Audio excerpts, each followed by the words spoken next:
Парламент хэрэглэгчтэй сайхан амтсгаж байна уу? Монголын медиа агентлаг цагийн хүрд мэдээллийн хөтөлбөрийн шинэ 7 хоногийн эхний дугаарыг үзүүлж байна. Улсын өрийн дээд хязгаарыг шинжилэн тогтоох засгийн газрын саналыг улсын хурал дахь арчилсан намын бүлэг дэмжиж байна. Харин улсын хурал дахь Монгол Ардын намын бүлгийн хувьд өрийн хэмжээг одоогийн түвшнээс хэтрүүлэхгүй байх хэрэгтэй гэсэн байр суурьтай байна. 2015 оны төсвийн тодголыг энэ 7 хоногт багтаан батлах зайлшгүй шаардлага тулгараад байна. Үндэсний үйлдвэрлэгчид иргэдийн сэтгэлд нийцсэн боломжийн үнэтэй бараа бүтээгдэхүүнийг санал болгож чадж байна уу? Буян тухааны хорооллын 120 хүүхдийн цэцэрлэг хизээ ашиглалтанд орох вэ? Өмнө Говь аймгийн Мандлоо сумын залуу малчин Мэгмар Жавих энэ жил 240 гаруй тэмээ тоолуулж аймгийн тэмээн сүргийн тоог өсгөхөд хувь нэмрээ оруулжээ. Парис дахь Шарл Эбдо сэтгүүлийн редакц зэрэгт халдлагууд гарсны дараа Европын олон оронд терроризмын аюулын түвшинг нэмэгдүүлж өргөн хүрээтэй тусгай ажиллагааг зохион байгуулж байна. Донбасст байрлаж байгаа цэрэг армийн салан тусгаарлагчдын байрлууд руу тушаалын дагуу хүчтэй гал нээж ирснийг Украины ерөнхийлөгчийн зөвлөх мэдэгдсэн байна. Индонезид гарсан хар тамхи масруулах бодисын наймаатай холбоотой хэрэгээр Бразил, Нидерландын иргэдэд оноолсон цаазаар авах ялыг гүйцэтгэснийг эсэргүүцсэн дээрх хоёр орон элчин сайдуудаа эргүүлэн татаад байна. Дэлгэрэнгүй мэдээлэл хүлээн авах нь улсын өрийн дээд хязгаарыг шинжилэн тогтоох засгийн газрын саналыг улсын хурал дахь арчилсан намын бүлэг дэмжиж байна. Тухайн зохицуултыг хийхин тулд төсвийн тогтвортой байдлын тухай хууль нэмэлт өөрчлөлт оруулахаар улсын хурлын төвшөнд яригдж байгаа юм. Харин улсын хурал дахь Монгол Ардын хувьсгалт нам, Монголын үндэсний арчилсан намын шудраг ёс эвслийн бүлгийн өнөөдрийн хуралдаанаар хөгжлийн бодлого төлөлтийн тухай хуулийн төслийн хэлэлцүүлгийг үргэлжлүүллээ. Дотоодын нийт бүтээгдэхүүнд эзлэх улсын өрийн дээд хязгаарыг 2015 онд 60%, 2016 онд 55%, 2017 онд 50%, 2018 онд 40%-аас итрүүлэхгүй байх саналыг засгийн газар улсын хуралд гаргаад байгаа юм. Тухайн саналыг улсын хуралд арчилсан намын бүлэг дэмжиж байна. Түрүүнд нь хөгжлийн банкны санхүүжилтийг улсын төсвөөс гадуур тооцдог байсан. Энэ байдлыг өөрчилж нэг төсөв болгож зохицуулснаар улсын өрийн хэмжээ дотоодын нийт бүтээгдэхүүний 58%-тай тэнцсэн үзүүлэлт гарсан. Түүнээс биш шинээр засгийн газар байгуулагдсанаас хойш улсын өрийн хэмжээ гэнт өссөн хэрэг биш гэж улсын хуралд арчилсан намын бүлгийн удирдлага тайлбарллаа. Улсын хурлын хувьд гол мөрний урсац бүрэлдэх хийх, усны сав, ойн сан бүхий газар, ашигт малтмал ирж авах, олборлох, ашиглахыг хориглох тухай хуулийг дагаж мөрдөх журмын тухай хуульд нэмэлт өөрчлөлт оруулахаар хэлэлцэж байгаа юм. Тухайн хуулийг батлан гаргах, зарим талын зохицуултыг хийх нь зөв гэж улсын хуралд арчилсан намын бүлэг үзсэн байна. Нэртэй хууль дээр бол ер нь бид бол энэ хуулийг өөрчлөх гээд байгаа биш. Энэ хуультай холбоотой гарсан албаа завхарлуудыг бол бид бол бүгдийг нэг бүрчлэн олж тогтоосон байгаа. Жишээлбэл усны тухай хуулиар 200 метрийн зайтай гэж байхад энэ янз бүрийн одоо тушаал журмууд гараад 10,000 метр буюу 100 км-ээр хүртэл ингэж зүйлээ тогтоосон. Энээс болж маш олон аж ахуйн нэгжүүд хохирсон ийм зүйлүүд байгаа. Харин улсын хурал дахь Монгол Ардын хувьсгалт нам, Монгол үндэсний арчилсан намын шудраг ёс эвслийн бүлгийн өнөөдрийн хуралдаанаар хөгжлийн бодлого төлөвлөлтийн тухай хуулийн төслийн хэлэлцүүлгийг үргэлжлүүлсэн байна.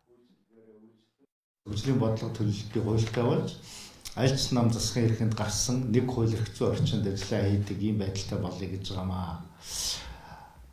Одоо бол ингээ харахад та бүхэн анзаарч байгаа бол сонгуульд өрсөлдөж байгаа одоо намуудын сонгуулийн мөрийн хөтөлбөр тэр мөрийн хөтөлбөр дээр суурилсан одоо засгийн газрын бүр эрхийн хугацаанд хэрэгжих засгийн газрын одоо нийгмийн эдийн засгийн хөгжлийн хөтөлбөр манай одоо ерөнхий хөгжлийн бичиг баримт болцоход байгаа.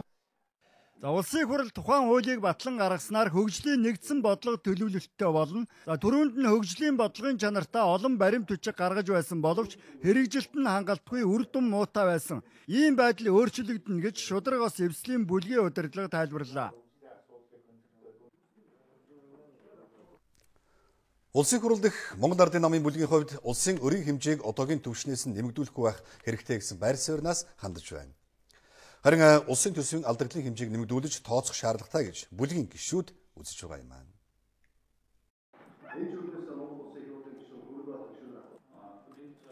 Төсвийн доктортой байдлын тухай хуулиар бол жил бүрийн улсын төсвийн алдагдлын хэмжээг дотоодын нийт бүтээгдэхүүний 2%-аас сэтрүүлэхгүй байх эрх зүй орчин үйлчилж байна.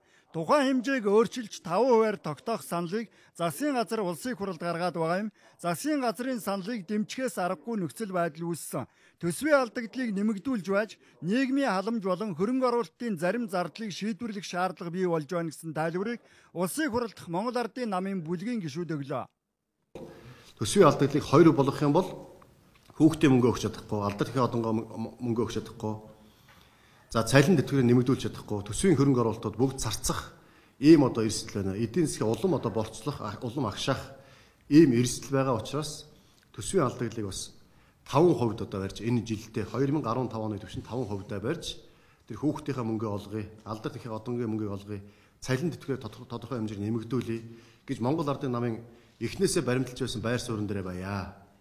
За улсын хурлд Монгол Ардын намын бүлгийн хувьд улсын өрийн дээд хязгаарыг одоогийн түвшнөөс нь хэтрүүлэхгүй, цаашид гадаадаас зээл нэмж авахгүй, өр тавихгүй байх шаардлагатай гэсэн дүгнэлтийг ч гаргасан байна.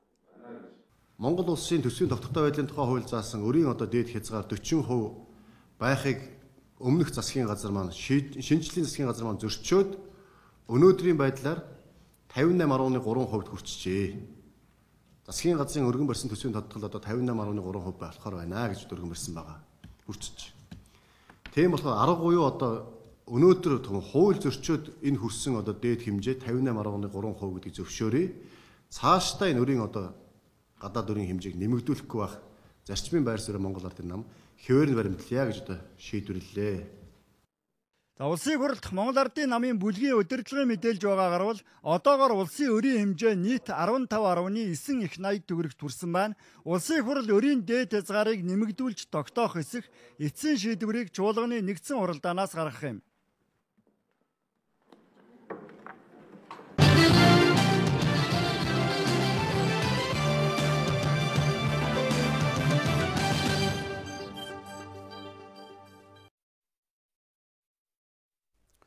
Цагийн хүрд мэдээллийн хөтөлбөр төсвийн тодтол болон өрийн таастай холбоотой мэдээ сурвалжлуудыг үргэлжлүүлж байна.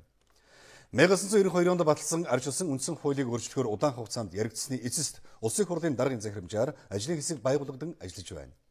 Тэгвэл яг энэ цаг үед үндсэн хуулиндаа эдийн засгийн чиг хандлагыг тусгаж өгөх зайлшгүй шаардлага байгааг хуульчид сануулж байна. Тухайлбал Монгол улсын өрийн таасын хэмжээг үндсэн хуулиндаа тодорхой зааж өгөх учиртай. Ингэснээр альва нэг нам улс төрийн хүчин улсын хурал дуртай үедээ хэмжээг нь нэмж хасаж өөрчлөөд байх боломжгүй болох юм байна.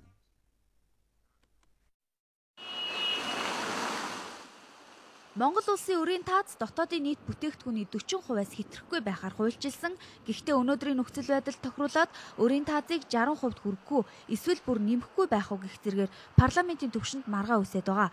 Хэрвээ бид үндсэн хуульдаа өрийн таацын дээд хэмжээг заагаад өгчихсөн байсан бол ийм асуудал огт гарахгүй. Учир нь үндсэн хуулиад авч шийдвэр гаргах боломжгүй учраас тогтоосон хэмжээнд захирагдан үйл ажиллагаагаа явуулна гэсэн үг. Өрийн таацын хэмжээг хэдэн ч хувиар тогтоосон бай шийдвэр гаргах түвшний хэсэг бүлэг хүмүүс хувийн ашиг сонирхол нам бүлэг хүчний нөлөөгөөр дураараа өөрчилдөг тогтолцоог үндсэн хууль хязгаарлах боломжтой болно гэдгийг хуульчид хэлж байна. Төсвийн тогтвортой хуулиарч гэдэг юм уу? Бусад төсвийн тухай хуулиар бол зохицуулж болно л да манайх шиг. Тэгэхээр энэ ердийн хуулиар ингээд зохицуулчихаар манай энэ жишээл гараад ирж байгаа. 40% байснаа 50% болчдөг. Хэрэгжүүлдэггүй. За тийм учраас бол энийг ерөөсөө одоо ингээд энэ хууль хэрэгжихээ байчлаа энийг 50 болгоё 60 болгоё 70 болгоё гэдэг юм ингээд одоо өөрснөө энийг хөдөлгөөд байх нөхцөлөөс бүрэлдээд эхэллээ шүү дээ. Үндсэн хуулинд ингээд өрийн одоо тааз болвол тэдэн хувь байна гэж заачсан байх юм бол тэр хууль өөрчлөх тухай биш түүнийг биелүүлэх тухай л одоо бүгдээр ажиллах ёстой юм аа. Төр засгийн байгууллага өндөр албан тушаалтнуудын гаргасан шийдвэрт хувийн ашиг сонирхол улс төрийн намын нөлөө орохгүй байх тоглоомын дүрмийг үндсэн хуулиндаа багтаадаг тогтолцоо руу дэлхийн улс гүрнүүд шилжиж байна. Өнөөдөр манай улсын төсөв хасах 5% алдагдaltaй байгаа. Тиймээс одоо өөрчлөх үндсэн хуулиндаа төсвийн орлого зарлага тэнцүү байна гэсэн ганцхан заалтыг багтаачихвал ийм байдалд хүрэхгүй байх боломж байгаа гэдгийг судлаачид онцолж байна. Тэгэхээр ер нь төсвийг бол батлахдаа орлого бүрэлдэхүүнийхэн дараа зарлагаа батлах хэрэгтэй гэсэн юм зарчим байдаг. Үндсэн хуулийн эдийн засгийн эрх зүйд. Тэгэхээр энэ зарчмыг баримтлуулахаас үүдээд төсвийн одоо зарлага нь хитрээд орлогоосоо хитэрсэн ийм зохицуулт манай өнөөгийн нөхцөл байдалд бол үүсээд байна л да. Энийг бол шийдвэрлэх гарц нь бол улсын хурл өөрөө хууль батлаад зохицуулах биш. Энээс бас дээд рангийн хэм хэмжээ үндсэн хуулиар улсын хурлыг хязгаарлах асуудал байгаа юм. Үндсэн хуулиа өөрчилж болно. Гэхдээ юуг нь хэвээр хадгалж ямар зүйлийг өөрчлөх вэ гэдгээ сайтар тунгаах учиртай. Ямар ч сайн эдийн засаг байсан хуулийн тогтолцоо боловсронгуй болж бүрдээгүй нөхцөлд хямралд ордог. Өөрөөр хэлбэл хуулийн тогтолцоо эдийн засаг хоёр харилцан хамааралтай байх нь улсын хөгжлийг хөтлөх гарц болох юм а. Тиймээс үндсэн хуулийн өөрчлөлтөндөө эдийн засгийн чиг хандлагыг тодорхойлох зохицуултыг тусгах зайлшгүй шаардлага байгааг хууль зүйн салбарынхаа онцолж байна. ММ агентлаг үндсэн хуулийн өөрчлөлттэй холбоотой асуудлыг цувралаар хөндөг үзүүлэх болно. Өрийн таазын асуудлыг үндсэн хуулиар зохицуулах шаардлагатай гэж хууль зүйн салбарынхан үзэж байгаа бол одоо бий болоод байгаа эдийн засгийн нөхцөл байдал энэ асуудал дээр яаралтай тодорхой шийдвэрт хүрэхийг шаардж байна. Гадаадын шууд хөрөнгө оруулалтын хэмжээ 3 жил дараалан буурсан, төгрөгийн доллартай харьцах ханш сулралсан энэ үед өрийн таазыг нэмэгдүүлж, засгийн газарт гадаадаас зээл тусламж авах болцоог нь олгож, хуульчилж өгөх үгүй юу гэдэг чухал шийдвэрийг улсын хурл гаргах шаардлагатай болоод байна. Энэ тухай эдийн засгчид олон талын байр суурьтай байгаач өрийн таазаа өндөсгөж, зээл тусламж авсан тохиолдолд богино хугацаанд үр ашиг өгч, эдийн засагт эерэг нөлөө үзүүлэх хөтөлбөрт зарцуулах хэрэгтэй гэдэг дээр санал нэгдэж байна. Засгийн газрын нийт өрийн хэмжээний дээд хязгаар буюу өрийн тааз нь одоо байгаа төсвийн тогтвортой байдлын тухай хуулиар Монгол Улсын дотоодын нийт бүтээгдэхүүний 40% илүү байж болохгүй залттай. Өрийн таазыг нэмэгдүүлж 60% хүргэх асуудал дээр эрх хөрөгч намын бүлгүүд зөвшөлтсөд төрж чадалгүй гацаанд орчход байгаа. Өрийн таазыг нэмэгдүүлж гадаадын зээл тусламж авах тухай зарим эдийн засагчид эерэг хүлээлттэй байгаа бол зарим нь засгийн газар өрийн хямралд орж хүнд нөхцөл байдал бий болох эрсдэлтэй гэж болгоомжилж байна. Үр өгөөж үр ашгийг зохион байгуулалтын асуудалтай анхаарах ёстой болохоос биш 70 байсан ч болон 150-60% өртөө байсан ч гэсэн хэрвээ тэр нь зөв хөрөнгө оруулалт хийгээд үр ашигтай бол улс орны хөгжлийг л түргэгдэх. Тухайн үр зээлийг түлхэх тэр потенциалыг одоо бий болгож гэнэ үү гэдэг нь бол хамгийн том асуудал бол байдаг. Сүүлийн үед ерөнхийдөө энэ гадаад өрөөс болоод хямрал үүссэн улс орнуудын жишээ гэвэл нэлээд их нэмэгдэж байна л да. Хамгийн сүүлийн жишээ гэхэд Грек байна. Грекийн өмнөх бол Аргентин улсын жишээ. Улсын хурлын зарим гишүүд өрийн таазыг нэмэгдүүлж болохгүй гэсэн байр суурьтай байгаа. Шийдлийн засгийн газар анх байгуулагдахад Монгол ардын намаас тавьж ирсэн гол шаардлагуудын дунд ч энэ асуудал байсан. Гэвч бодиттой байдал дээр өрийн хэмжээ дотоодын нийт бүтээгдэхүүний 60% өгч байна. Тиймээс энэ хуулинд нэмэлт өөрчлөлт оруулахгүй бол одоо байгаа нөхцөл байдлаас шалтгаалan төсвийн тогтвортой байдлын тухай хуульд ойлгомжгүй олон асуудал гарч ирнэ гэж зарим эдийн засагчид үзэж байна. Төсвийн тогтвортой байдлын тухай хуульд өөрчлөлт оруулахаар 40% барья гэд үзэж байгаа эдийн засагчид байлаа. Улс төрчид байлаа гэж бодоход энэ хуулиар л явна шүү дээ. Тэгэх юм бол явал яг үгээр бид нар бол төсвийн одоо 2015 оны төсвийн тодтголыг батлагдах өдөртөл бол яг үгээр тэр нөгөө 40%-аас илүү гарцсан байгаа тэр хуулийг нөгөө өрийг бол бид нар зайлшгүй төлөх ёстой. Тэгжээс бид нар 15 он төсвийн тогтвортой байдлын тухай хуулиар баримталж эхлэв шүү дээ. Тэгэхээр тэр их хэмжээний 20 дотоодын нийт бүтээгдэхүүний 20% тэнцэх тэр их төлбөрийг одоогийн байгаа засгийн газар төлж чадах уу гэдэг том асуудал байна. Өрийн таазыг нэмэгдүүлж гадаад валютын урсгалыг нэмэгдүүлсэний дараа өрийн хэмжээг буцаагаад буулгах боломжтой гэсэн тайлбарыг Төв банкны ерөнхийлөгч хэлсэн. Эдийн засгийг агшна гэсэн ойлголт биш. Макро баланс маань хадгалагдаад валютын орох хүрсэл маань сайжирч байгаа тохиолдолд эдийн засаг дээр тэлэх бололцоогоо харин валютын орох хүрсэлээр нөхөн зүйтэй маа гэсэн ийм дүгнэлтэнд бол хүргэж байгаа. Өнөөдөр улс орны хэмжээнд өрийн таазын асуудал анхаарал татсан чухал сэдв болоод байна. Тиймээс бид дэлхийн бусад улс орнуудын өрийн таазыг сонирхож үзлээ.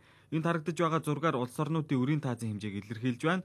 Гүн ногоон өнгөр өрийн дээд хязгаараа багаар тогтоосон улсыг харин хүрэн улаан өнгөр өрийн тааз өндөртэй улс орныг илэрхийлж байгаамаа. Зурган дээрээс дэлхийн хамгийн хүчирхэг эдийн засгтай улс орны тоонд ордог Америк нэгдсэн улс болон Европын зарим улсууд өрийн таазаа өндөр тогтоосон байгаа нь харагдаж байна. Ийхүү улсын хурлын төвшөнд Монгол улсын өрийн дээд хэмжээг тогтоох тухай асуудал хэлцэгдэж намууд зөвшөлтсөд хүрч чадахгүй байгаа бол үүний цаана 2015 оны төсвийн тодтголон хэлцэх асуудал давхар гацчгаад байна. Төсвийн тодтголон яаралтай батлахгүй бол төрийн сангийн орлогын гүйлгээ зогссон. Төрийн албан хаагчдын цалин хөлс байгууллагуудын үйл ажиллагааны зардлыг хэрхэн шийдэх нь тодорхойгүй байдал үүсчихэд байгаа.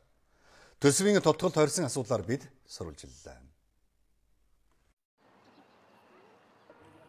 2015 оны төсвийн орлогыг ойролцоогоор 1.80 төгрөгөөр бууруулж тооцох саналыг сангийн яам боловсруулж төсвийн тодтголд тусгасан. нэгэнт орлогоо бууруулж тооцож байгаа бол бас зардлаа тэр хэмжээнд хэмнэх ёстой. За ингээд 900 гаруй тэрбум төгрөг хэмнэн гэж тооцоолж байна. Төсвийн байнгын хорооны хувьд төрийн үргэлгэн зардлыг хэмнэх боломж дахиад ч байгаа гэж үзэж байгаа юм. Бид нар 15 оны төсвийг батлахдаа бол нэлээд хэмжээгээр 20 орчим хувиар тансан байсан шүү дээ. Энийгээ дахиад ч танах боломжтой. Өнөөдөр бидний зарим нэг одоо яам тамган газруудын шинэ бүтцүүдийг ингээ харж байхад өстой хатуухан хэлэхэд хуучин жишээлбэл 6 газартай байсан яамыг 8 газартай болгоцсон ч байх шиг тийм ээ. Хуучин одоо нэг дэд сайттай ажилтдаг байсан яамыг 2 болгоцсон ч байх шиг. Энэ одоо зардлуудыг бол танах ёстой гэдэг дээр бол төсвийн байнгын хорооны одоо данхын хувьд хувь гишүүнийхээ хувьд бол маш хатуу хандж байгаа. 2015 оны төсвийг 905 тэрбум төгрөгөөр бууруулж тооцохоор төсвийн тодтол тусгасан байна. Үүнд ерөнхийлөгчийн тамгын газар, засгийн газрын харьяаны 125 байгууллага зардлаа хэмнэх болсон нь багтаж байгаа.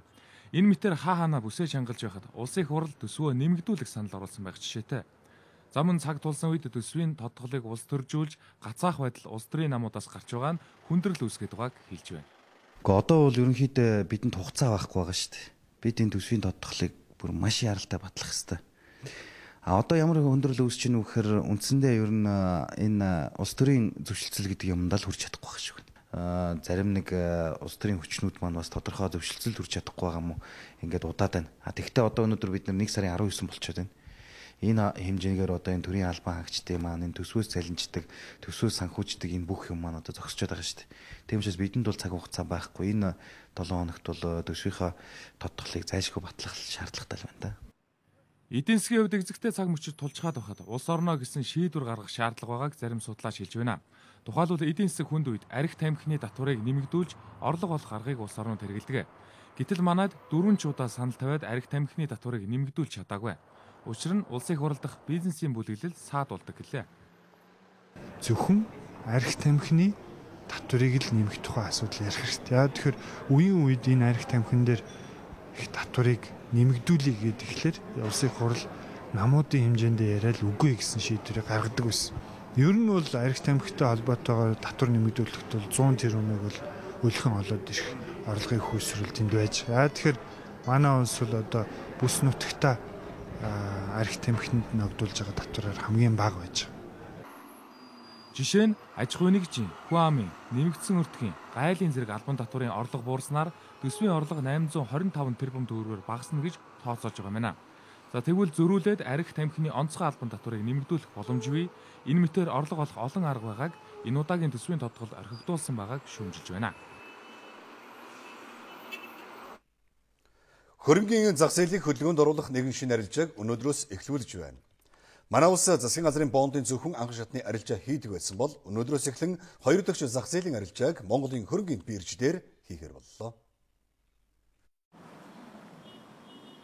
Засгийн газрын бондыг сангийн яам Монголын хөрөнгийн бирж дээр арилжаалах болсноос үүдэн энэхүү алхмыг хийж байна. Нэг бүр нь 100 мянган төгрөгөөр үнэлэгдэх 36 орчим тэрбум төгрөгийн бондыг хөрөнгийн бирж дээр арилжаалсан байдаг юм байна. За эдгээр үнэт цаасыг худалдаа өгчд өнөөдрөөс эхлэн өөрийнхөө гар дээрээс 2 дахь зах зээлд дахин арилжаалах боломжтой болж байна. Энэ 3-4 жил тасалдаад байсан засгийн газрын үнэт цаасны арилжааг буцаагаад хөрөнгийн биржээр оруулж ирсэн. Ингээд өнгөрсөн нэг 2 сар хагасны хугацаанд бид бас засгийн газрын үнэт цаасыг арилжааллаа. Өнөөдрийн байдлаар нэг 50 орчим тэрбум төгрөгийн засгийн газрын үнэт цаас арилжаалсан. Ингээ үүнийг одоо ингээд арилжааны өдөртөө хуваагаад үзэхээр ер нь өдөрт одоо хөрөнгийн биржийн арилжаа 1 тэрбум төгрөгнөөс дээш яригддаг болсон. Иргэд бол оролцох бүрэн боломжтой. Манайх голом security-ийн түрүү жил 5.3 тэрбум бонд борлуулсан. Энэ бол ихэнх нь бол энгийн иргэд оролцож байсан. Хамгийн доод дүнгээр бол 100 мянган төгрөгөөр оролцох боломжтой байсан. Гэхдээ ер нь бол хүмүүс бол 5.10 саяар тэр байтугай тэрнээс хамаагүй их үнэтэй том дүнтэй арилжаанд бол оролцсон. Зөвхөн нэг брокерийн компани өнгөрсөн жилийн арилжааг үзэхэд 160 гаруй сая төгрөгийн аж ахуйн нэгж хувьцаа 5 тэрбум төгрөгийн засгийн газрын бонд арилжаалсан байна. Үүнээс үзэхэд засгийн газрын бонд илүү эрэлттэй бас хөдөлгөөнд оршдгийг баталж байна. 2 дахь зах зээл шилжснээр энэ хөдөлгөөн илүү эрчимтэй үргэлжлэнэ гэж сангийн сайд үзэж байгаа юм. Ер нь улс орны төсөв санхүү хямралтай байгаа үед засгийн газрын бонд буюу өрийн бичгийг хөрөнгийн биржээр анхдагч 2 дахь зах зээлээр арилжаалж эхлэх нь бондын хөрөх чадварыг нэмэгдүүлнэ гэж байна. 2015 онд бол засгийн газар бонд гаргана. Яг тэгэхээр одоогийн төсвийн өргөн баригдсан хуулийн хүрээнд бол төсөв маань тодорхой хэмжээний алдагдaltaй явж байгаа. Мэдээж одоо алдагдлаас санхүүжүүлэхийн тулд дотоод зах зээл дээр бид нар бонд гаргахын зайлшгүй шаардлага байгаа. За энэ шаардлагын хүрээнд энэ засгийн газрын бондыг хөрөнгийн биржээр арилжаалахын нөхцөл бололцоог бүрдүүлнэ гэдэг маань магадгүй одоо тэр бондын зээлийн үйлчилгээний төлбөр энэ дээр бол одоо буурахын магадлал бий. Тийм учраас бол өнөөдөр одоо 2 дахь зах зээлийг бол нээж байгаа. Засгийн газрын бондын хүүх хэд байхыг одоо тодорхойлох аргагүй гэж мэрэгжилтнүүд хэлж байна. Ер нь манай улсад дээд тал нь 16% хүрч байсан байна. 3 сар, 6 сар, 1 жилийн хугацаатаагаар арилжаалагддаг. За хамгийн найдвартай өрийн бичигт тооцогддог. Эргүүлж төлөгдөх нь баталгаатай учраас улсдаа туслах, нөгөө талаас хөрөнгө босгох боломжтой юм а.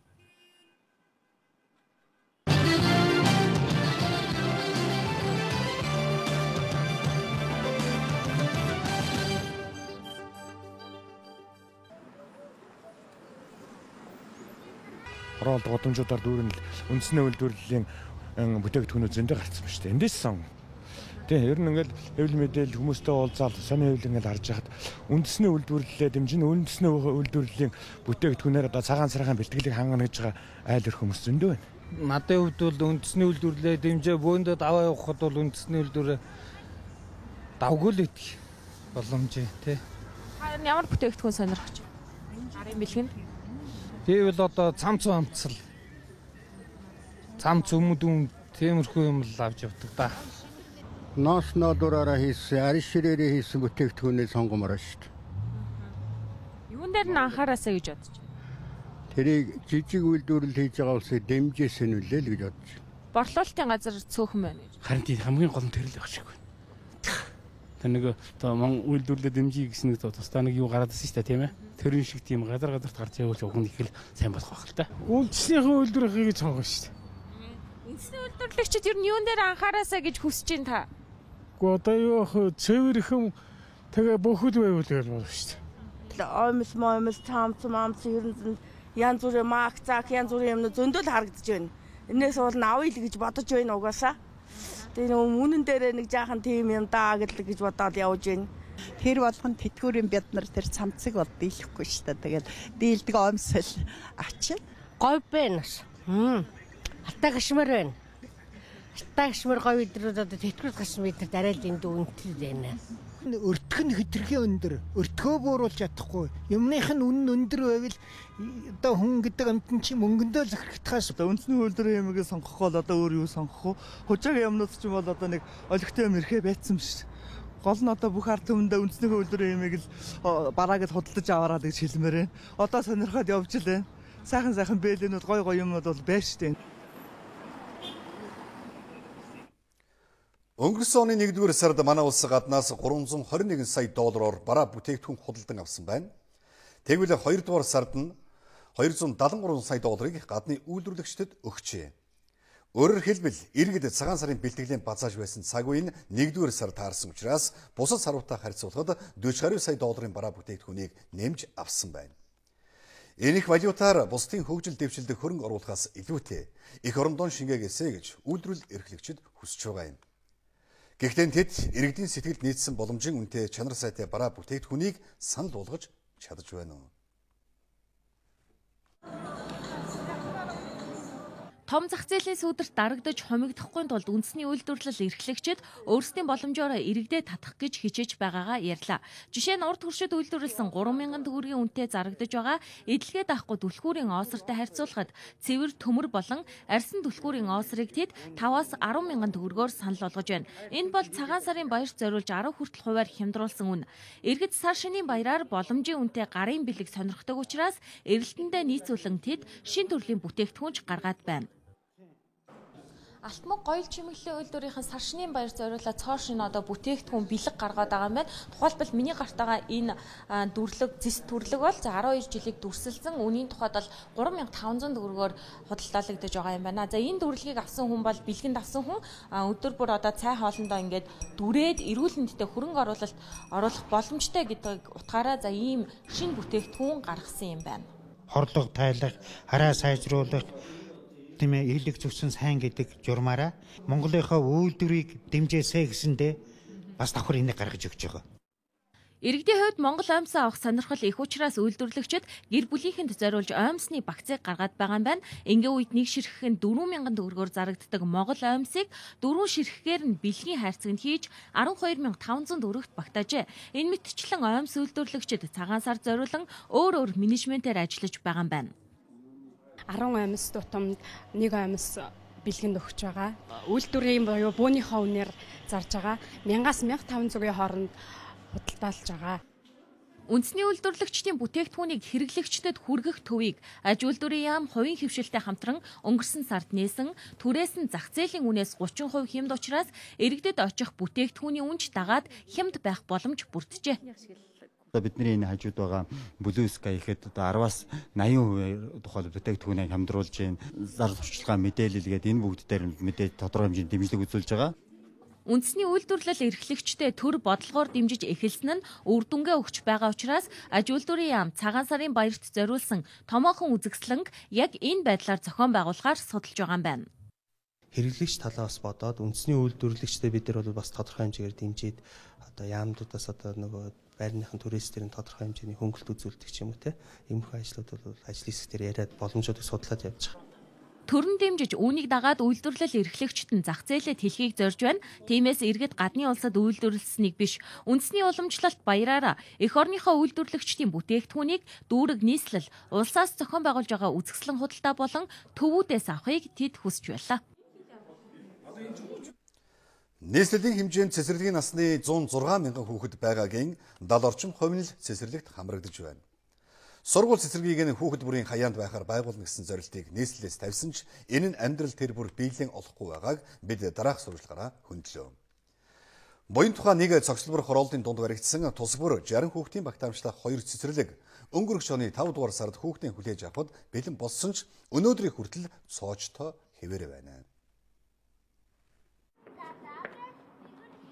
Буян тухай цогцлбор хорооллын дунд 60 хүүхдийн багтаамжтай 2 цэцэрлэг байдаг. Гэтэл улс энийг мөнгөгүй гэсэн шалтгаанаар авахгүй байгаа учраас маш олон эцэг эхчүүд цэцэрлэгийн насны хүүхдүүдэд хараад гэртээ сууж байна. Бидний ард харагдаж байгаа эцэг эхчүүд ч гэсэн завтаадаа энд суугаагүй ямар нэгэн байдлаар хүүхдээ цэцэрлэгт өгч чадахгүй байгаа учраас ийхүү харахаас өөр аргагүй болж байгаагаа учирлаж байсан юм аа. Манай хорооллын дунд 2 цэцэрлэг байдаг гэсэн одоо улсын цэцэрлэг гэж бид нар бол ойлгож байсан. Энэ одоо яг байранд орсны дараа бол улсынх биш хувьд өгөх гэж байгаа хувийн цэцэрлэг болно гэсэн аль 9 сараас аль бар 100-аас хойш тиймээс одоо хүртэл яг цэцэрлэгийн асуудал шийдэгдэг байгаа. Бид нар одоо залуу гэр бүлийн хувьд бол одоо гэртээгээ ойрох энэ дундаа хүүхдэд цэцэрлэгт өгчмөр байна. Одоо би ихэд том хүүхдээ болохын төврүү цэцэрлэгт зөөдөг. Цэцэрлэг байхгүй шүү дээ энэ дотор. Одоо манай хүүхд ингээ 3 настай 2 хүүхдээ би ингээл хараад гэртээ л байж байна. Манай энэ гадаа хамт гаргаж байгаа хүүхдүүд чи ихэвчлэн л өөрсдөө харж байна. Ажил хийж чадахгүй 2 нас хүртсэн хүүхдүүд. Энэ цогцлбор хорооллол ер нь иргэдийн асуудлыг шийдсэн тий. Цэцэрлэг эмнэлэг одоо хараад үүргээ бүгдийг шийдсэн байх хэрэгтэй шүү дээ. Одоо өнөөдөр хүртэл одоо цэцэрлэг нь ашиглалтанд ороогүй. Тэгээд энд одоо дандаа хүүхдүүдээ хараад сууж байгаа эхчүүд маш их байна. Ажил төрөлтөө явж чадахгүй. Тэгээд энэ асуудлыг одоо шийдээд энэ цэцэрлэгийг улсад хүлээл гэж өгөөд улс аваад тэгээ энэ ард иргэдийнхаа энд буян тухайгийн одоо ард иргэдийн амьдралыг хүүхдүүдийнх нь асуудлыг шийдэж өгөөч л гэж хүсмээр энэ да. Төрийн орон сууцны корпорац нэг цэцэрлэгийг 610 сая төгрөгөөр худалдаа авах саналыг тавьсан. Гэтэл нийслэл авч чадахгүй хариу урсгал зардлыг нь гаргая гэсэн байна. Харин төрийн орон сууцны корпорац цэцэрлэгийн үйл ажиллагааг хариуцсан ажиллах боломжгүй учраас цэцэрлэг ажиллахгүй байгаа гэсэн юм а. Усаас тогтмол зардлыг нь хариуцаад багш одоо тий цэцэрлэгийн үйл ажиллагаа явуулсан тохиолддог гэж бас нэлээд шаардлагатай зардлууд гарна. Урсгал зардал тэрийг нь ус хариуцсан явах юм бол бас харьцангуй бага үнэтэй. Орчин суугчдад бол дарамт тогтоох юм байна гэсэн үүднээс хүсэл тавьсан. Тэгээ нийслэлээс ер нь 15 оныхон төсөв суулгаад аавна гэсэн байдлаар дуустал явсан боловч харамсалтай нь 15 оны төсөвтэй одоо манай 2 цэцэрлэгийг авах хэмжээнд одоо төсөвтэй хөрөнгө оруулалт суулгаад чадаагүй гэсэн байдлаар одоо боломжгүй гэсэн хариу өгсөн. Нийслэлийн баримталж байгаа гол бодлогуудын нэг нь цэцэрлэг баг сургуулийг хүүхдүүдийн гэрийн хаяанд байгуулж өгөх. Ойрын хугацаанд ийм шаардлага хангасан цэцэрлэг 89-ыг байгуулна гэдгээ нийслэлийн удирдлагууд хэлж байгаа. Бэлэн болцсон байгаа цэцэрлэгийг бид нэр нааш нь бидэнд тэр бол улсын төсвийн хөрөнгөөр оруулсан боловсролын манай нийслэлийн балансанд өгөхгүй байгаа байхгүй юу? Манай юм биш юм байна. Өөрөөр хэлбэл нийслэлийн одоо төсвийн хөрөнгө оруулалтаар ч юм уу хийгдсэн биш учраас бид нэр Тэр бол одоо улсын мэдлийн өмчийн сургууль баггүй. Тэгээд бидэнд өгчгөө бид эхлүүлье гэдэг юм.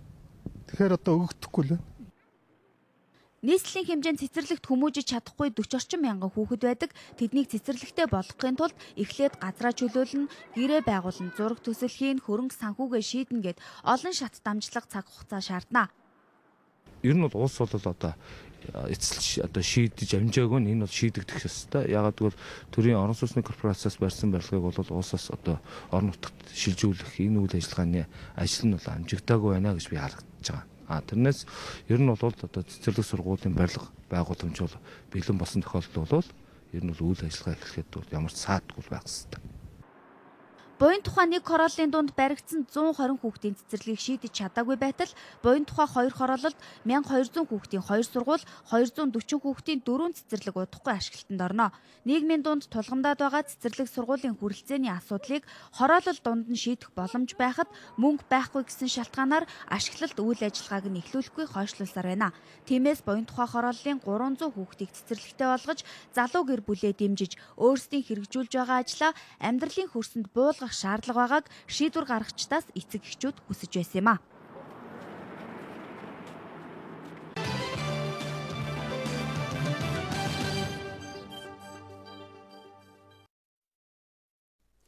Орон нутгт дэх манай сурвалжлагч Наран цэцгийн бэлтгэсэн мэдээгээр мэдээллийн хөтөлбөр үргэлжилж байна. Улсын хэмжээнд 11 аймаг бичил уурхай эрхэлж байгаагийн нэг нь Сэлэнг аймаг. Аймгийн хэмжээнд 800-аад иргэн нөхөрлөл гар гаргаар ашигт малтмал олборлож байна. Тэд орон нутгийн хөгжилд өөрсдийн хувь нэмрээ оруулах үүрэгтэй. Энэ үүргийг хэрхэн биелүүлж, төрийн байгууллагатай хэрхэн хамтран ажиллах асуудлаар Сэлэнг аймгийн хэмжээнд сургалт зохион байгуулсан байна. Сэлэнг аймагт ашигт малтмалыг нь гарган ашиглаж байгаа хамгийн эрэлттэй сумд бол Мандал, Орхонтуул, Хүдэр, Баянгол сум, мөн Ерөө сумын Буган тосгон. Эдгээр газруудад давхарцсан тоогоор нийт 500 гаруй иргэд мөн тооны нөхөрлөл ашигт малтмал олборлодгоо.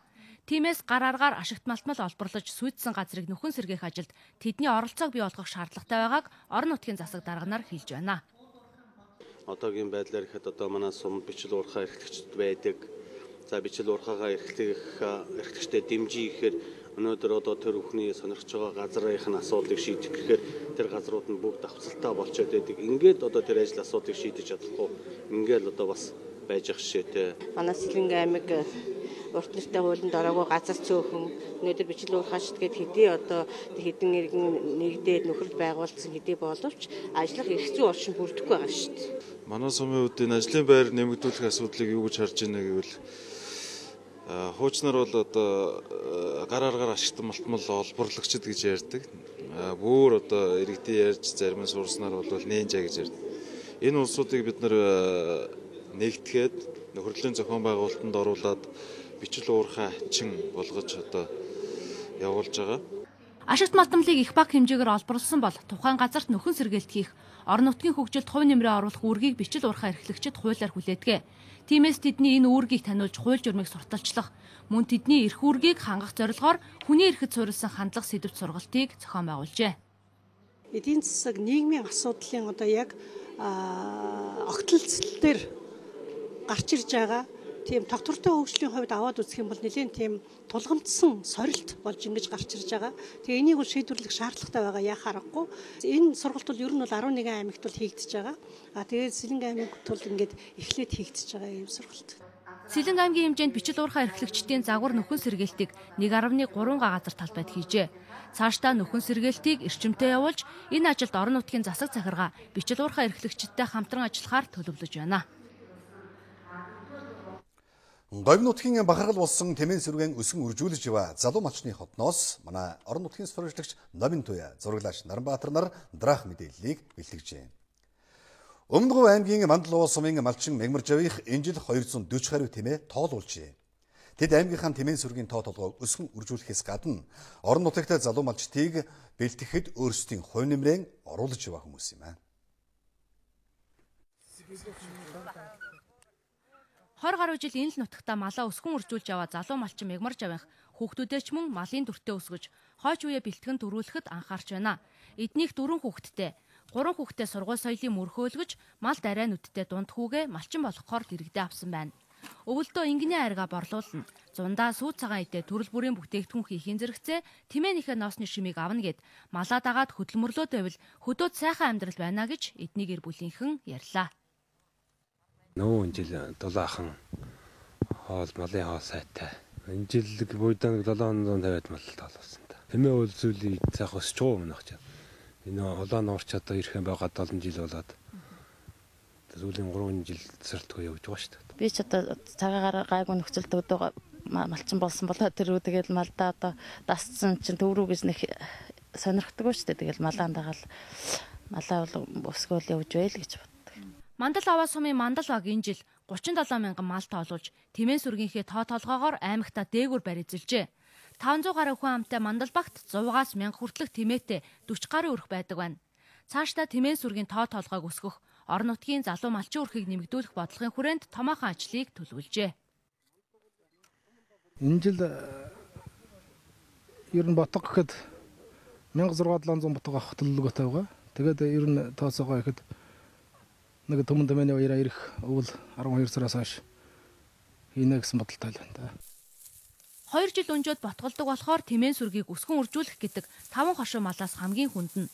Гэхдээ үр шимээ өгөхөөрөө Тэмээн шиг ашигтай мал үгүй шиг санагдадгаа гэж залуу тэмээчид ярьж байлаа. Төв суурин газрыг зорилгүй аав ээжээсээ өвөлсөн малч ухаанаараа амьдралаа авч явж мал сүргээ өсгөн үржүүлж байгаа Мегмар Жавын гэр бүлийнхний хөдөлмөрийн үр шим орон нутгийн олон иргэдэд үлгэр дуурайл болж байна. Дараагийн мэдээг сурвалжлагч Янжил Тама Завхан аймгаас дамжууллаа.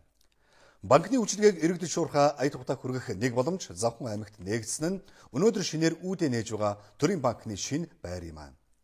Тус банкны Завхан дахь салбар нь өнгөрсөн онд аймгийн хэмжээнд хамгийн олон ажлын байр бий болгосон аж ахуйн нэгжээр шалгарсан байна. Энэ онд энэ амжилтаа улам нэмэгдүүлэхээр орон нутаг дахь салбарын байраа шинжилжээ. Завхан аймгийн нийт сумдад байрлах төрийн банкны 26 салбарт орон нутгийн 100 гаруй хүнийг ажлын байраар хангадаг байна. Энэ нь аймгийн залуусыг ажилдаа орлоготой болгох ажилд бодиттой хувь нэмэр болж байгааг нутгийн удирдлагууд онцолж байна. Харин энэ удаад аймгийн салбар шинэ байраа ашиглалтанд оруулсан нь орон нутгийн иргэдийг ая тухтай орчинд үйлчилгээ авах боломжийг бүрдүүлэх ажлыг эхэллээ гэж төрийн банкны удирдлага ярьлаа. Өнгөрсөн жил бол бид 2 салбарын барилгыг ашиглалтанд оруулсан бол энэ 2014 онд бас 2 салбарын барилгыг ашиглалтанд оруулж байгаа. Үүний нэг нь бол Анс Хязгаар Завхан нутагт салбарынхаа шинэ барилгыг нээж байгаа бол баяртай байна. Энэ барилгаар дамжуулаад энэ одоо орчноор дамжуулаад Завханыхаа харилцагчид нийт харилцагчтай бол бас тавтай тухтай орчин сайхан үйлчлэгээ авахын боломжийг нээж өгч байгаагаар даваа талтай юм. Завхан аймаг дахь төрийн банкны шинэ байр 1.5 тэрбум төгрөгийн өртгөөр болсон байна.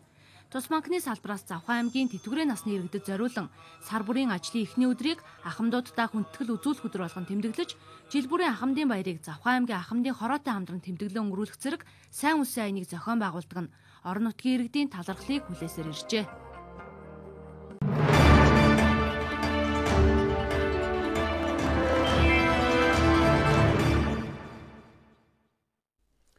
Одоо тавхан манай орчин үеийн редактор төвшин жаргалын бэлтгэсэн олон улсын үйл амьдралын мэдээ хүлээн авна уу.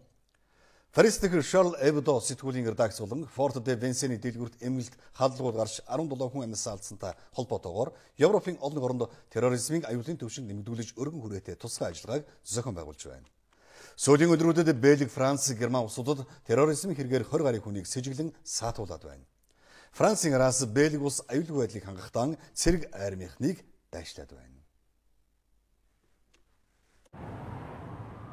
За Бельгид гэхэд хит аврагч бүлэглийнхний бай болж болзошгүй гэж үзэн төрийн бүх байгууллагуудыг цэрэг цагдаагийнхын харуул хамгаалтанд аваад байна. Түүнчлэн Брюсселд еврейчүүдийн музейн харуул хамгаалтыг чангатгсан байна. За энэхүү тус улсад сүүлийн 30 жилд анх удаага цэрэг армийнхныг цагдаагийнханд нэмэлт хүч болгон ашиглаж байна. Бельгийн батлан хамгааллын сайдын мэдгдснээр цэргийн албан хаагчид нийслэл хот дох гадаадын улс орнуудын дипломат төлөөлөгчийн газрууд болоод Антверпений еврейчүүдийн хорооллын зарим байруудыг хамгаалтанд мөн авсан байна. Өнгөрсөн пүрэв гарагаас хойш зохион байгуулж байгаа тусгай ажиллагааны дүнд нийтдээ 13 хүнийг сэжиглэн саатуулсан байна. За өнгөрсөн 7 хоногийн тусгай ажиллагааны үеэр эсэргүүцэл үзүүлсэн 2 сэжигтэн алагдсан бөгөөд буу зэвсэг, тесрэг төхөөрөмж, цагдаагийн дүрмт хувцснууд их хэмжээний бэлэн мөнгийг илрүүлсэн байна. Бельгийн прокурорын газрын төлөөлөгчийн мэдэгдэж байгаагаар тэд цагдаагийнх нь руу халтгаар төлөвлөж байжээ. Францын нийт 5 хотод мөн сүүлийн өдрүүдэд зохион байгуулсан тусгай ажиллагааны дүнд 12 хүнийг саатуулан хорьсон байна. За тэднийг Парис болоод дагуул хотод халдлага үйлдсэн этгээдүүдтэй холбоотой байсан дэмжлэг үзүүлсэн эсхийг нь шалган мэдүүлэг авч байгаа юм байна. Германд ч мөн терроризмтай тэмцэж чиглэгдсэн тусгай ажиллагаа үргэлжилж байгаа бөгөөд цагдаагийнхан өндөржүүлсэн бэлэн байдалд ажиллаж байна. За энэ хооронд Европт хэд даврах үзэлд исламистууд их болсон учраас хууль сахиулах байгууллагын хувьд террорист халдлагаас урьдчилан сэргийлж тасан зогсооход хүндрэлтэй болсныг Европолын тэргүүн анхааруулсан байна. Хэд даврагч исламистуудын болзошгүй халдлагаас урьдчилан сэргийлэхэд тун хүндрэлтэй болоод байна. Америк дахь 9 сарын 11-ний халдлагатай харьцуулахад террористуудыг командлах нэгдсэн бүтэц байхгүй, дээр нь тэд маш нарийн төвөгтэй арга замыг ашиглаж байна. Бид үндэсний засгийн газрууд цагдаа, хууль хяналтын байгууллагатай хамтран шийдвэртэй арга хэмжээнүүдийг авахар төлөвлөж байна. Тухайлбал тагнуулын мэдээлэл харилцан шуурхай солилцох, террористуудыг эвээгчид санхүүжүүлэгчдийг илрүүлэх, интернетийн сүлжээгээр террорист үйл ажиллагаа явуулж байгаа эсгэд хяналт тавих, галт зэвсгийг хууль ус арилжааг таслан зогсоох чиглэлээр бүхнөө зулцоогоо дайшлан ажиллахаар төлөвлөж байна. За мөн тэрээр Европын холбооны нийтдээ 5000 орчим иргэн Ирак, Сирь дэх лалын хэд даврагчдтай нэгдчихэд байгаа нь аюул занал хийлийн нэг болж байгааг мэдгдсэн юм. Үүний зэрэгцээ Их Британий ерөнхий сайд ч Европт дахин террорист халдлага гарахгүй гэх баталгаа байхгүй байгааг мэдгдсэн байна. Халдлага гарах магадлал маш өндөр байна. Бид ноцтой аюултай нүүр тулаад байгаа. Барууны орнууд лалын хэд даврагчдын эсрэг олон жилийн туршид тэмцэж байна.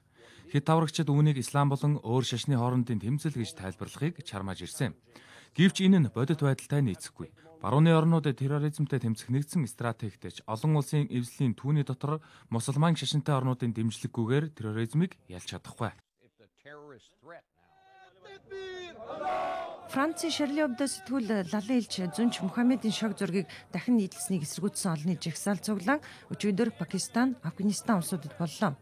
Пакистаны Карачи хотод жагсагчид Францын ерөнхийлөгч Франсуа Олландын зураг болоод түүнийг дүрсэлсэн мануухайг шатаацгаан эсэргүүцлээ илэрхийлж байлаа. За мөн зарим нь Францын элчин сайдын яамны гадна цуглаан Зүнч Мухаммедийг шогсон хүмүүсийг шийдэхийг шаардаж байлаа. Зарим нь Мухаммед Зүнчийг хүндэтгэүүлэхийн тулд амиа өгөхөд ч бэлэн байгаагаа илэрхийлсэн үгс бүхий хуудсууд барин жигсэж байсан юм. За ийм жигсаал цуглаан Лахор хотод мөн болсон бөгөөд зохион байгуулагч нь Жамаат Уд-Дава нэртэй лалын бүлэглэлийнхэн байжээ. Энэ бүлэглэлийг 2008 онд за энэ нутгийн Мумбай хотод террорист халдлага үйлдсэн Лашкар-e-Тайба бүлэглэлээс гаралтай гэж нэгдсэн үндэсний байгууллагын үздэг юм. Афганистанд мөн Зүнч Мухаммедийг шоглож гутаанд оромжсон зураг нийтлэгдсэнийг эсэргүүцэгчид жагсч Кабул дахь Францын элчин сайдын яамыг хаахыг эрх баригчдаас шаардаж байгаагаа илэрхийлж байна.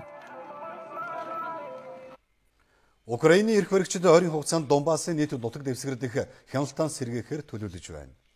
Энэ тухай Украины ерөнхийлөгч Петр Порошенко өчигдөр Киевийн төв талбайд улсан инх тайвны төлөөх цуглаан дээр онцлон мэдэгдэжээ. Мөн Украины ерөнхийлөгчийн зөвлөх Юрий Брюков Донбасста байрлаж байгаа цэрэг армийнхан салан тусгаарлагчдын байрлууд руу тушаалын дагуу хүчтэй гал нээж эхэлснийг өчигдөр мэдэгдсэн байна. Өчигдөр Киев төжиг Украиний бусад хотуудад ч өнгөрсөн 13-ны өдөр Волновахагийн ойролцоо зорчигч тээврийн автобус их бууны суманд өртснөөс болж амиа алдсан хүмүүсийн дурсгалыг хүндэтгэн инх тайвны төлөө нэртэй цуглаан болсон юм. За Майданы талбай дээрх цуглааны үеэр Украиний ерөнхийлөгч Порошенко тус улсад Малайзийн онгоц осолдож 298 хүн амнасаа алдсан нь терроризм дэлхийн нийтийн аюул занал хийлэл болохыг баталсан. За Одесс, Харьков, Киев болон бусад хотуудад гарсан халдлагууд нь Шарли Hebdo-гийн редакцид халдсан этгээдүүдийнх шигээр айлган сүрдүүлэх зорилготой гэж үзэж байгаагаа тэрээр илэрхийлж байсан юм. Украин Европын үндэстнүүдийн нэг. Өнөөдөр дэлхийн нийтээрээ украинчуудтай хамт байна. Украин инх тайванч улс гэдгээ батлан харуулсан. Гэхдээ Украины нэг инч газрыг ч бид өгөхгүй. Бид Донбассыг эргүүлж авч сэргээх болно. Өнөөдөр Украин урд өмнөхөөсөө ч илүүтэйгээр эв нэгдэлтэй байна. Украиний ерөнхийлөгчийн мэдлэглэлийг батлах мэд тус улсын цэрэг армийнхан Донецкийн нисэх онгоцны буудлыг хяналтандаа авахар танк, хүнд их буунууд ашиглан өргөн хүрээтэй дайралтаа эхлүүлсэн байна. За тулааны талбараас өөр хоорондоо зөрүүтэй мэдээллүүд ихээр ирж байна. За гэхдээ Украиний үндэсний аюулгүй байдал батлан хамгаалах зөвлөлийн албан ёсны төлөөлөгч Андрей Лисенко салан тусгаарлагчид буудхаа зогсоовол Украиний армийнхан ч галаа зогсооход бэлэн байна хэмээн мэдгдсэн байна.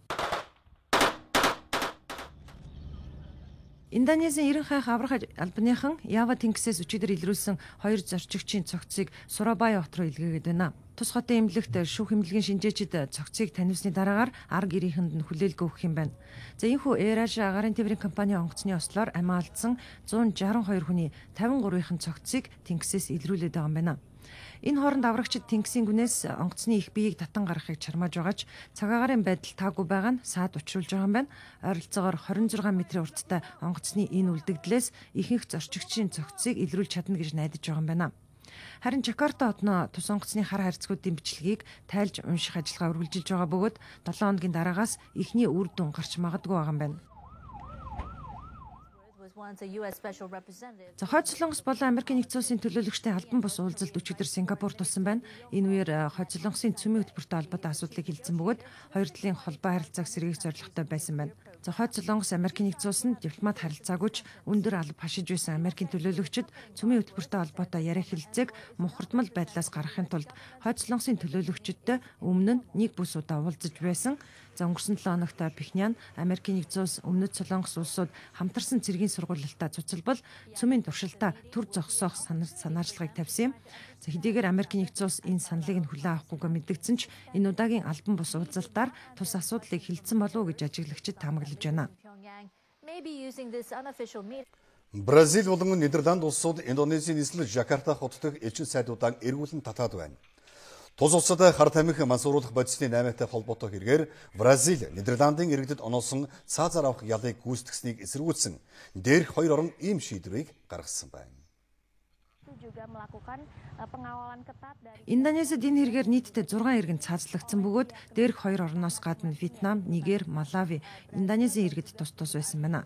Өнгөрсөн оны 10 дугаар сард үүрэгт ажилдаа орсон Индонезийн ерөнхийлөгч Жоко Видодо хар тамхины эрхтэй холбоотой этгээдүүдэд өршөөл үзүүлэхээс татгалзсан байна. За Нидерландын иргэн 2003 онд хар тамхи үйлдвэрлэж байсан хэрэгээр цаазаар авах ялаа авсан бол Бразилийн иргэн хилээр нийтдээ 13.4 кг мансууруулах бодис оруулах гэж байгаад баригдаж 2004 онд цаазсан ялаар шийтгүүлсэн юм байна. Бразилийн ерөнхийлөгч Дилма Русеф өнгөрсөн баасан гарагт Индонезийн ерөнхийлөгчтэй уцаар ярьж тус улсын иргэнд өршөөл үзүүлэх хүсэлт тавьсан ч түүнийг нь хүлээн аваагүй байна. Индонезид 2008 оноос цаазаар авах ялыг хоригдсан боловч энэ хориг нь 5 жилийн хугацаатай байсан тул 2013 оноос дахин ялын дээд хэмжээг гүйцэтгэх болсон байна. Dutch News мэдээллийн сайтынхны нийтснээр Индонезид одоо нийтдээ 130 хүн цаазын яллыг гүйцэтгэхийг хүлээж байгаагаас 64 нь хар тамхитай холбоотой хэрэгээр ийхүү шийтгүүлсэн байна.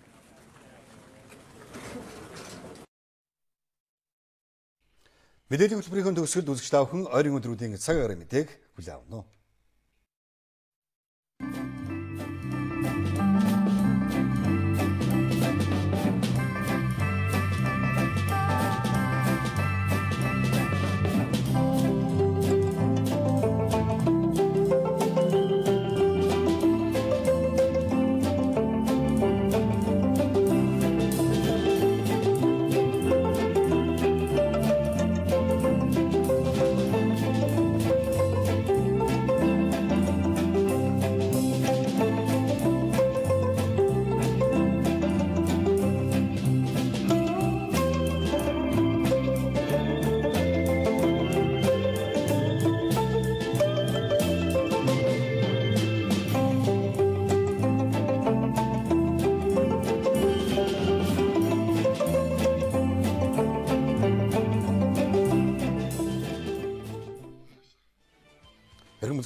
Монголын мэдээ агентлаг цагийн хүрд мэдээллийн хөтөлбөрийн даваа гарагийн дугаараар үзүүллээ. Та бүхний энэ 7 хоногийн ажил үйлсэд амжилт хүсье. Сайхан амраарай.